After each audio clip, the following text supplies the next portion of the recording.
প্রিয় শিক্ষার্থী বন্ধুরা, ওয়ান সলিউশন পয়েন্টের পক্ষ থেকে সকলকে জানাই স্বাগতম। আজকে আমরা আলোচনা করব নবম দশম শ্রেণীর উচ্চতর গণিতের 8.3 অধ্যায়টা নিয়ে। তো এটা হচ্ছে আমাদের সমাধান ক্লাস 6। এই পর্বে আমরা অনুশীলনীর 11 নং অঙ্কটা নিয়ে আলোচনা করব। তো পর্বে আমরা অনুশীলনীর 11 নং এর প্রথম 2টা অঙ্ক করে দিয়েছি। তো এই পর্বে আমরা পরের 2টা অঙ্ক সমাধান করব, মানে মান নির্ণয় করব আর কি। তো আশা করি তোমরা পুরো ভিডিওটা দেখবে যাতে আজকের ক্লাস সম্পর্কে পরিপূর্ণ ধারণা লাভ করতে পারো। তো চলো শুরু করা যাক।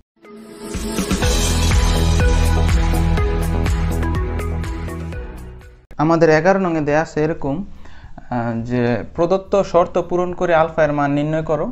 এখন গতে বলা হচ্ছে sin আলফা ইকুয়াল -√3/2 এবং যে শর্তটার কথা বলা হচ্ছে সেই শর্ত হচ্ছে π/2 থেকে আলফাকে বড় হতে হবে এবং 3π/2 থেকে আলফাকে ছোট হতে হবে, মানে এই শর্তের মধ্যে থাকবে। তো এই শর্তটা পূরণ করে আলফা এর মানটা আমরা নির্ণয় করব। তো আমি সমাধানের মধ্যেই প্রথম যেটা দেওয়া আছে সেটা তুললাম এখানে, sin আলফা ইকুয়াল টু -√3/2। তো আমাদের এখন কাজ হচ্ছে কি, দেখো আমরা sin আলফাটা ঠিক রাখবো, এটা এখানে রাখবো। এখন এই মাইনাস পর্যন্ত ঠিক লিখবো, তারপর আমরা চেক করব sin কত এর মান √3/2। তো তোমরা জানো sin 60 ডিগ্রির মান √3/2, তো আমরা সেটাই লিখবো এখানে। তো sin 60 ডিগ্রিকে আসলে 60 ডিগ্রিতে লিখবো না, লিখবো রেডিয়ানে। তো 60 ডিগ্রিকে কিন্তু আমরা π/3 রেডিয়ানে কিন্তু প্রকাশ করতে পারি। তো এখানে আমরা কিছু কথা লিখবো এই জায়গায়, যে লিখবো এরকম, যেহেতু sin আলফা ঋণাত্মক। আচ্ছা, sin আলফাকে কেন ঋণাত্মক বললাম, কারণ এই যে এখানে দেখো মাইনাস দেয়া আছে। তো এর জন্য যেহেতু sin আলফা ঋণাত্মক, তাই এখানে লিখবো তাই আলফা কোণের অবস্থান হবে। তো আমি আলফা কোণের অবস্থানটা কোথায় চিন্তা করব, যে জায়গার মধ্যে sin আলফাটা ঋণাত্মক হবে, মানে যে জায়গায় sin ঋণাত্মক হবে সেইখানে আলফা কোণের অবস্থান হবে। এখন প্রথমে আমরা চেক করব sin কোন জায়গায় ধনাত্মক। দেখো অলের গড়ে কিন্তু সব ত্রিকোণমিতিক অনুপাত sin cos tan cot সবাই অলের গড়ে পজিটিভ বা ধনাত্মক, এবং সাইনের এই যে নিজের গড়, প্রথম চতুর্ভাগটা তো সাইন এবং কোসেকের, তো নিজের গড়ে সাইন ধনাত্মক। তো আমি যদি প্রশ্ন করি সাইন কোন ঘরে ঋণাত্মক হবে, তো তোমরা বলবে নিশ্চয়ই এখানে যে তৃতীয় চতুর্ভাগ এবং চতুর্থ চতুর্ভাগে সাইন ঋণাত্মক হবে, কারণ এই দুইটা ঘর কিন্তু সাইনের না, এটা টেন এবং কটের এবং কস এবং সেকের হচ্ছে এই ঘর। তো যে এই ঘরে, এই দুইটা ঘরে সাইন আলফা ঋণাত্মক হবে, তাই আমরা সেটাই লিখব। যেহেতু সাইন আলফা ঋণাত্মক, তাই আলফা কোণের অবস্থান হবে তৃতীয় ও চতুর্থ চতুর্ভাগে। এই দুইটা ঘরে আলফা এর অবস্থান হবে। কিন্তু দেখো আমাদের তো বলে দিছে শর্ত পূরণ করে আলফা এর মান নির্ণয় করতে হবে। তো এই শর্তটা পূরণ করব এখন, এই যে শর্তটা দেয়া আছে আলফা এর। তো আমাদের শর্তটা এইভাবে লিখব, কিন্তু দেখো কিন্তু কেন দিছি একটু পরে বুঝতে পারবে। কিন্তু আমাদের যে শর্তটা দেয়া আছে, শর্তটা একটু লিখি, π/2 থেকে আলফাকে বড় হতে হবে এবং 3π/2 থেকে আলফাকে ছোট হতে হবে। এই যে এই দাগ বরাবর তো π/2, এখান থেকে আলফাকে বড় হওয়া মানে হচ্ছে এইদিকে আসা বড়র দিকে হইতেছে, এবং আরেকটা শর্ত দিচ্ছে কিন্তু 3π/2। এই যে দেখো এই যে এই দাগ বরাবর হচ্ছে 3π/2, এখান থেকে ছোট, তাহলে উল্টা দিকে ব্যাক করতেছি। তাহলে আমার এই দুইটা ঘর নির্দেশ করতেছে। কোন কোন ঘর শর্ত তারা, মানে এই প্রশ্নে যে শর্ত দেয়া হচ্ছে সেই শর্তে কিন্তু আমাদের দ্বিতীয় আর তৃতীয় চতুর্ভাগ নির্দেশ করতেছে। দেখো এই দুইটা চতুর্ভাগ নির্দেশ করতেছে প্রশ্নের শর্তে। এখন তাহলে আমরা এটা লিখলাম যে কিন্তু এই যে π/2 থেকে আলফা বড়, 3π/2 থেকে আলফা এত ছোট হওয়ায় এরকম। আচ্ছা, এই শর্ত হয় আলফা কোণের অবস্থান কোথায় হবে।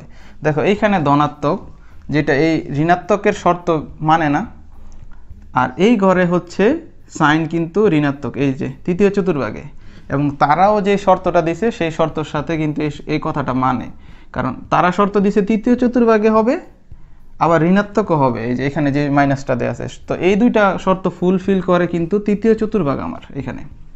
তো এর জন্য আমরা লিখব কিন্তু এত হয় আলফা কোণের অবস্থান হবে, এখানে লিখব আলফা কোণের অবস্থান হবে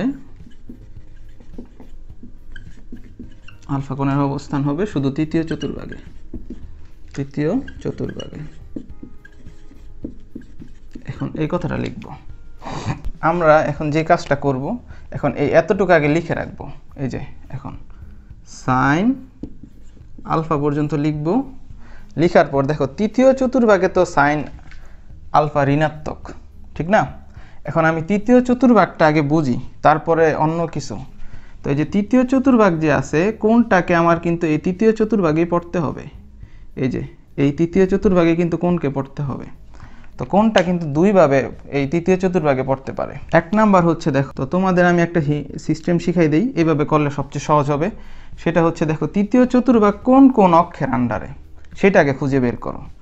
একটা অক্ষ দেখতেছি আমরা, এই যে এই অক্ষ বরাবর, মানে 2 × π/2 এই অক্ষ বরাবর একটা আছে, সেটা লিখলাম 2 × π/2। আর দ্বিতীয় কন্ডিশনটা আমরা একটু লিখে রাখি, আরেকটা কোন অক্ষ বরাবর হচ্ছে, সেটা হচ্ছে 3π/3 π/2। তো আমরা কিন্তু এখানে যে সূত্রটা ব্যবহার করব কোণের অবস্থান তৃতীয় চতুর্ভাগ নির্ণয় করার জন্য, সূত্রটা আগে লিখে রাখি, n × π/2 ± থিটা। তো এখন আমাদের যদি প্রশ্ন করা হয় এখানে থিটাকে, থিটা হবে এই যে এখানে যে অংশটা কোনটা দেখতেছো সেটা আমাদের এই থিটাকে প্রকাশ করতেছে।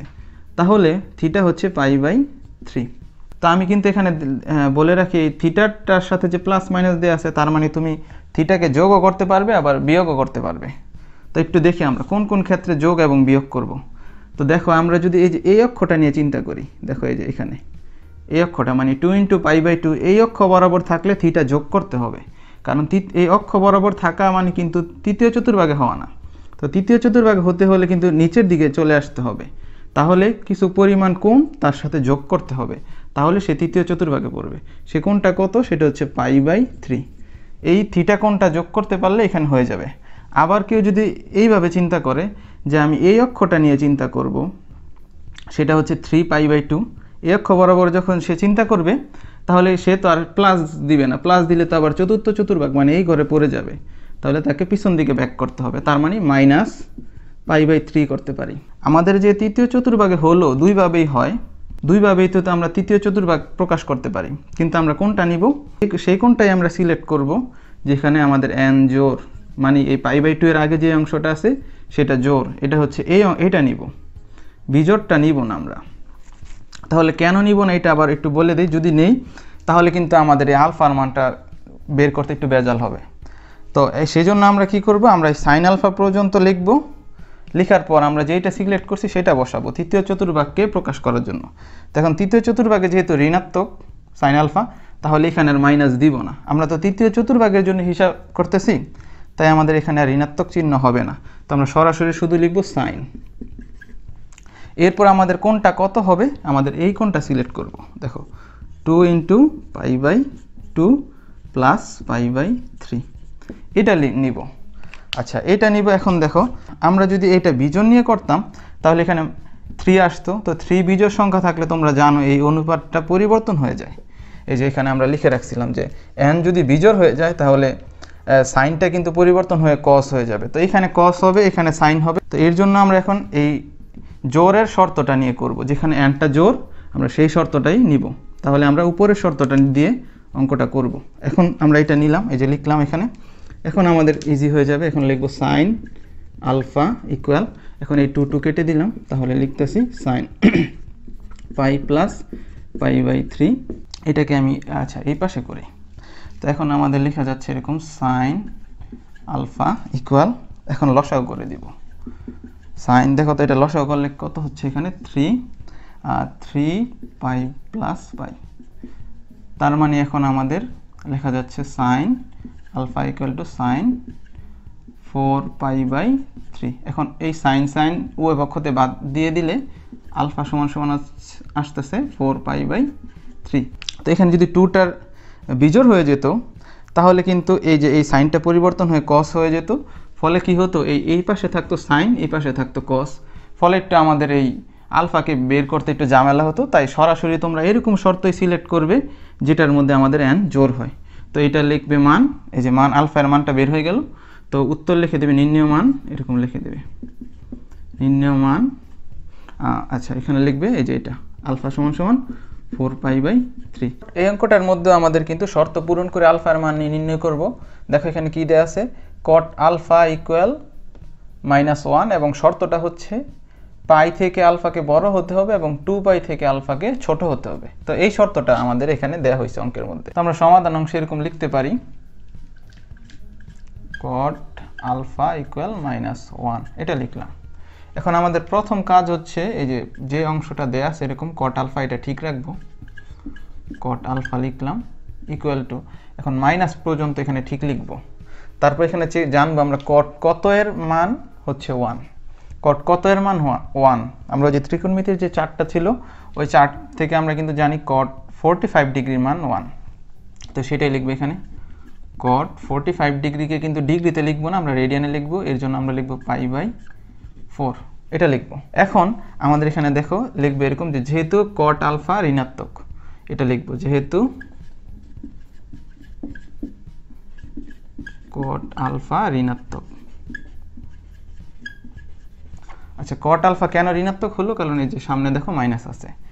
যেহেতু cot আলফা ঋণাত্মক, তাই আমরা এই কথাটা এখানে লিখবো, তাই আলফা কোণের অবস্থান হবে, আচ্ছা আলফা কোণের অবস্থান হবে কোথায়? তো cot আলফা যে ঋণাত্মক, কোন কোন ঘরে cot আলফা ঋণাত্মক সেটা চেক করব। তো আগে দেখি কোন কোন ঘরে cot আলফা ধনাত্মক। অলের ঘরে যেহেতু সবাই থাকে তাই cot আলফাও এই ঘরে আছে, তো এই ঘরে সেটা হচ্ছে ধনাত্মক। এবং এই cot যে আছে তৃতীয় চতুর্ভাগ, এটা হচ্ছে cot নিজের ঘর, তাহলে নিজের ঘরেও সে পজিটিভ। তাহলে কোন কোন ঘরে সে নেগেটিভ বা ঋণাত্মক? সেটা হচ্ছে দ্বিতীয় চতুর্ভাগে cot আলফা ঋণাত্মক হবে, আর চতুর্থ চতুর্ভাগে এই দুইটা ঘরে কিন্তু cot আলফা ঋণাত্মক হবে। তাই এইটাই লিখবো, তাই আলফা কোণের অবস্থান হবে দ্বিতীয় ও চতুর্থ চতুর্ভাগে। এখন এটা তো ঠিক আছে, আমাদের এই দুইটা চতুর্ভাগে হওয়ার কথা যদি ঋণাত্মক হয়। এখন দেখি আমরা তারা কি শর্ত দিয়েছে সেটা একটু চেক করি প্রশ্নে। দেখো তাদের শর্তটা হচ্ছে পাই থেকে আলফাকে বড় হতে হবে এবং 2π থেকে আলফাকে ছোট হতে হবে। এখন আমাদের পাই থেকে বড়, পাই মানে হচ্ছে এই যে এই অক্ষ বরাবর হচ্ছে পাই, এই যে এটা থেকে বড় হতে হবে। বড় হতে হবে মানে সামনে আগাতে হবে, এই যে বড়র দিকে যাইতেছি। এবং এখানে বলা হইতেছে 2π থেকে আলফাকে ছোট, মানে এই যে এই অক্ষ বরাবর তো তোমরা জানো 2π, এই যে এই রেখাটা বরাবর, তো এখান থেকে ছোটের দিকে যাব। তার মানে এই প্রশ্নে যে শর্তটা দিছে সেই শর্ত অনুযায়ী আমাদের দুইটা চতুর্ভাগ নির্দেশ করতেছে, সেটা হচ্ছে তৃতীয় আরেকটা হচ্ছে চতুর্থ। এখন এই দুইটা চতুর্ভাগ নির্দেশ করলেও আমাদের কিন্তু শর্ততে যাচ্ছে শুধু একটা, চতুর্থ চতুর্ভাগ এটা যাবে। কেন এই চতুর্থ চতুর্ভাগটা যাবে? কারণ এখানে তো cot আলফা ঋণাত্মক হবে দুইটা জায়গায়, দ্বিতীয় আর চতুর্থ। তো তৃতীয় চতুর্ভাগে তো cot পজিটিভ, তাই এইটা নেওয়াই যাবে না। তাহলে দুইটা শর্ত মানে এমন কন্ডিশন হচ্ছে চতুর্থ চতুর্ভাগ, মানে এই চতুর্থ চতুর্ভাগে দুইটা শর্ত মানে আমাদের ঋণাত্মক হয় cot এই ঘরে, এবং এই প্রশ্নে যে শর্তটা দেওয়া হচ্ছে সেটাও এই ঘরটাই মানে। তার মানে আমরা কাউন্ট করব চতুর্থ চতুর্ভাগটাকে। তাহলে আমরা লিখব কিন্তু, এখানে লিখব কিন্তু, মানে কিন্তু দিয়ে এটা লিখব, কিন্তু কি লিখব এখানে, এই যে শর্তটা আছে সেটা লিখব, কিন্তু পাই থেকে আলফাকে বড় হতে হবে আর এখানে 2π থেকে আলফাকে ছোট হতে হবে। কিন্তু এই যে এই শর্তটা হওয়ায় এটা লিখব, কিন্তু এত হওয়ায় আলফা কোণের অবস্থান হবে, এই শর্তটা হয় আলফা কোণের অবস্থান হবে কোথায়? শুধু চতুর্থ চতুর্ভাগে, চতুর্থ চতুর্ভাগে। তো এটা লেখা এখানে শেষ করব, এরপর লিখব তাই। এখন আমাদের কাজ শুরু, তাই আমরা এটা উঠাবো আগে, এই এতটুকু লিখব। তো এখানে যদি এতটুকু লিখবো বলতে এখানে cot আলফা লিখলাম ইকুয়াল দিব। এখন দেখো আমরা হিসাব করব চতুর্থ চতুর্ভাগে। তো আগেই বলে রাখি সূত্রটা নিব এরকম, n π/2 ± θ, এই হিসাবে নিব। এখন আমরা চেক করব এই চতুর্থ চতুর্ভাগটা কোন কোন অক্ষের আন্ডারে আছে। তো আমরা দেখতেছি এই অক্ষটা এবং এই অক্ষ, এই দুইটা অক্ষের আন্ডারে আছে চতুর্থ চতুর্ভাগটা। এখন আমাদের এই দুইটা শর্ত হবে, তাহলে দুইটা শর্ত হবে। তো একভাবে এরকম লেখা যায়, আমরা দেখি কোন কোন অক্ষের আন্ডার আছে সেগুলো আগে লিখি দুইটা শর্তের মাধ্যমে। দেখো একটা এরকম লিখলাম 3π/2, আরেকটা শর্ত হচ্ছে 4π/2। একটা হচ্ছে এই অক্ষ, আরেকটা হচ্ছে এই অক্ষ। এই যে একটা এই অক্ষ মানে 3π/2, আরেকটা হচ্ছে 2π। এই দুইটা অক্ষ দিয়ে কিন্তু আমাদের এই যে এইখানকার চতুর্থ চতুর্ভাগটা তৈরি। এখন এই দুইটা অক্ষের মধ্যে দেখো আমাদের সূত্র নিয়ম হচ্ছে প্লাস মাইনাস দুইভাবে লেখা যাবে, মানে একটা যোগও করা যাবে আবার বিয়োগও করা যাবে। এখন থিটা, এই থিটা পরিমাণ যোগ অথবা থিটাকে বিয়োগ। এখন আমি যদি প্রশ্ন করি এখানে থিটা কে হবে, এই যে এই থিটাটা এখন কি হবে, এই থিটাটা হবে যে এটা π/4। তো আমি এখানে লিখে রাখি থিটা বরাবর লিখে রাখি π/4, এই যে এটা। তাহলে আমি যদি এই অক্ষ বরাবর নিয়ে হিসাব করি মানে প্রথমটা দিয়া, তাহলে আমাদের এই π/4 কিন্তু যোগ করতে হবে যাতে এই চতুর্থ চতুর্ভাগে পড়ার জন্য। তাহলে আমরা লিখতে পারি প্লাস π/4। কেন লিখবো? কারণ এই অক্ষ বরাবর তো আমার চতুর্থ চতুর্ভাগ না, চতুর্থ চতুর্ভাগ হতে হলে আর একটু সামনে আগাতে হবে, তাই এই যে π/4 পরিমাণ যোগ করলে সামনে চলে যাব। এখন এইভাবেও হয়, আবার আরেকটা করা যায় কি, যে 4π যে আছে 4π/2, এটা থেকে কিন্তু বিয়োগ করে দিলে হবে। কারণ এই অক্ষ বরাবর যদি যোগ করে দিই তাহলে তো সামনে বেড়ে গিয়ে অলের ঘরে চলে যাবে, তাই এটাকে নিচ পিছনের দিকে চাপাতে হলে আমাদের এই π/4 পরিমাণ বিয়োগ করে দিব। তাহলে এটা লিখবো -π/4। এই যে এই 4π/2 থেকে যদি আমি বিয়োগ করে দিই তাহলে এই যে এখানে ছিল প্রথম, তারপর একটু ব্যাক করবে করে এই চতুর্ভাগে পড়ে যাবে, চতুর্থ চতুর্ভাগে। এখন এই দুইটা শর্তের মধ্যে কোনটা আমরা নিব, কোণের হিসাবটা এই দুইটা কোণের মধ্যে কোনটা আমরা কাউন্ট করব। আমি বলছিলাম যেখানে এই যে এনটা হবে জোর, এই যে 4, এই 4 যেহেতু জোর তাই আমরা এই 4টার হিসাব দিয়ে আমরা করব, মানে আমরা এই দ্বিতীয় হিসাবটা দিয়ে করব কোণের পরিমাপ। আচ্ছা, তো আমরা এটাই লিখব। কেন এটা লিখব আরেকবার বলে দিব। এখন আমরা শুধু এটা লিখি, এখন এই যে কট লিখব। আচ্ছা, এখানে মাইনাস দিব না কেন? কারণ আমি হিসাব করছি চতুর্থ চতুর্ভাগে, আর চতুর্থ চতুর্ভাগে যেহেতু ঋণাত্মক তাই আমরা এখানে আর মাইনাস দিব না। এখন আমাদের কোণের পরিমাণটা তো দেখাতে হবে, কোণের পরিমাণ লিখবো যে এটা দ্বিতীয় শর্তটা। কোনটা লিখব? 4 × π/2 -π/4। আচ্ছা, এটা লিখব। এখন তোমাদের যেহেতু আমরা আলফা এর মান নির্ণয় করব তাই আমরা এখানে জোর এনটা রাখবো। এই যে π/2 এর আগে যে এটা এন আছে সেই এনটা আমাদের জোর রাখবো। আচ্ছা, জোর কেন রাখবো? কারণ এটা যদি বিজোড় হয়ে যায় তাহলে আমরা জানি বিজোড় হয়ে গেলে কিন্তু এই সামনের অনুপাত পরিবর্তন হয়। এই যে এন বিজোড় হলে এরকম অনুপাতগুলো চেঞ্জ হবে, সাইনটা কস, টেনটা কট, সেকটা কোসেক। তখন কট থাকলে কিন্তু আমাদের এখানে 10 হয়ে যেত, যেহেতু আমরা এই 3 এই যে এই প্রথম শর্তটা দিয়ে করতাম।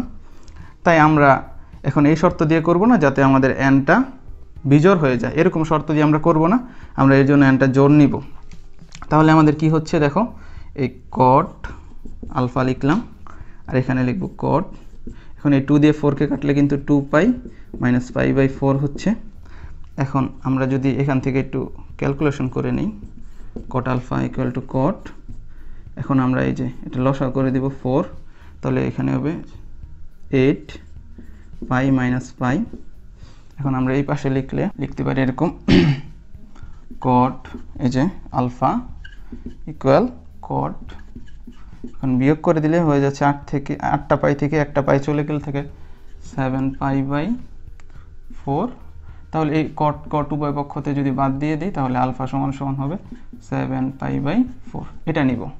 এখন ওই যে আমরা যদি বিজোড় নিতাম এখানে এনটাকে এই যে এই শর্তটা দিয়ে করতাম, তাহলে এন বিজোড় হয়ে গেলে এই কটটা পরিবর্তন হয়ে যেত 10, আর 10 হয়ে গেলে একটা হতো, এটা হতো কট কিন্তু এটা হতো 10।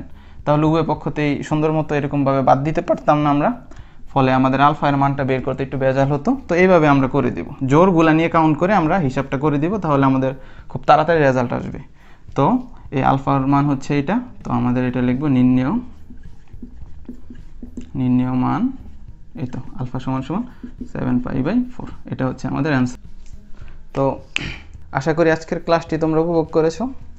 তো এতক্ষণ আমাদের পাশে থাকার জন্য ধন্যবাদ। আমাদের পরবর্তী ভিডিও দেখার আমন্ত্রণ রইল। আল্লাহ হাফেজ।